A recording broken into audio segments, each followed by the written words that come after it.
right here at the last home of Sigmund Freud.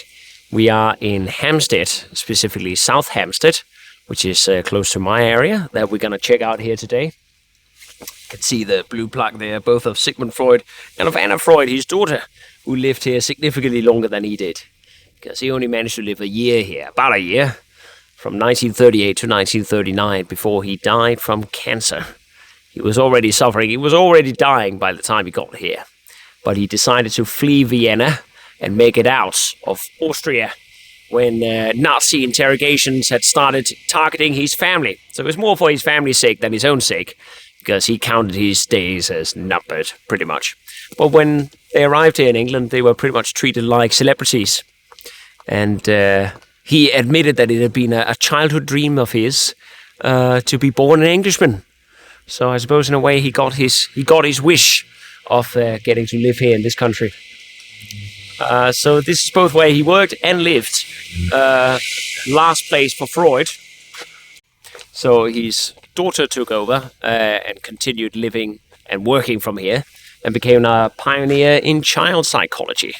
So there you go. That's a lovely, lovely legacy Hampstead has here. Hampstead is famous for its literary history, its artists, its academics. It's a very liberal area that we're in. That has a long, strong, proud tradition for that. So you'll find lots of remnants of famous writers and artists and psychologists.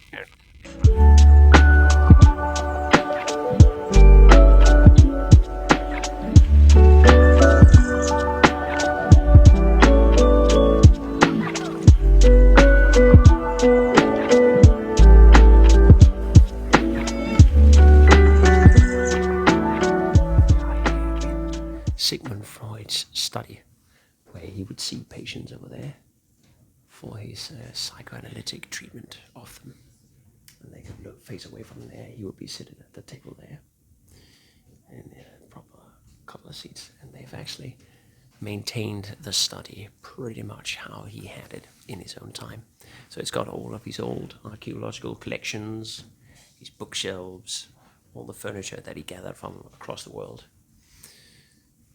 See him as a bit of an archaeologist here, almost. There's a sculpture, there's his face. A sculpture by a Croatian sculptor called Oskar Niemann, who, the first sculpture he made of Freud was rejected by him. So there was a high bar to entry. And it was about a decade later that he was allowed to make a wooden sculpture of his face here, which was accepted. And there's a funny little anecdote of his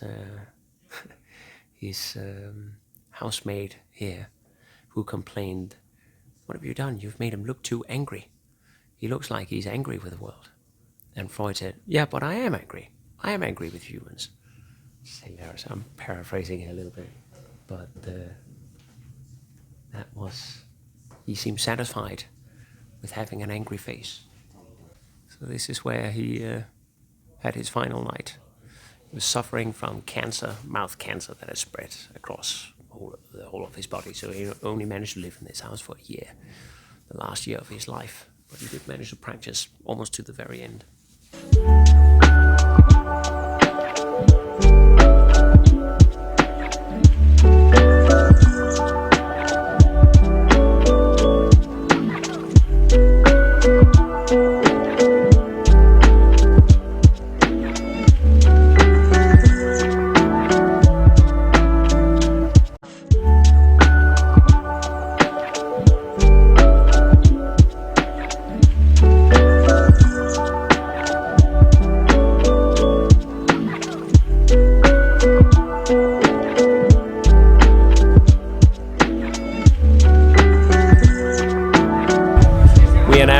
Closer to the High Street here in Hampstead. The High Street just being out this way. We've gone in a little alleyway to look at the Flask, which is one of the most famous pubs and attractions here.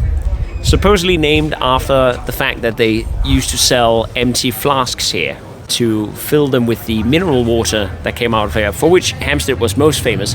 This very iron-rich water that came out that people thought had healing properties. And so people, both in the late 17th century all the way up to Victorian times would have believed in these healing properties, because some doctor or another said that, yes, drinking this water can definitely cure your various illnesses and keep other diseases from you. Of course, that was a lot of hocus pocus, but it did draw a huge crowd and a lot of business here, and they could sell lots of empty flasks for people to fill with their medicinal water. It's also famous for being a favorite hangout for many celebrities, both modern celebrities and old. George Michael was said to hang out here quite frequently, have this as one of his favorite pubs. And I'm sure that among many other celebrities here today, Stephen Fry, Ricky Gervais, to name a couple of them, will probably pop in here from time to time as well. And finally, if you go further back, it was the favorite pub of poets like Byron and Keats. And they even claim that Dick Turpin has hidden in the wine cellar when he was running from the authorities there. So, melting pot of celebrities, apparently. That's very much in line with the reputation Hampstead has today as the Beverly Hills of London. Highway, walking on the highway. Oh, there better be another place other than this right here. Highway, walking on the highway. Well, there better be another place other than this right here.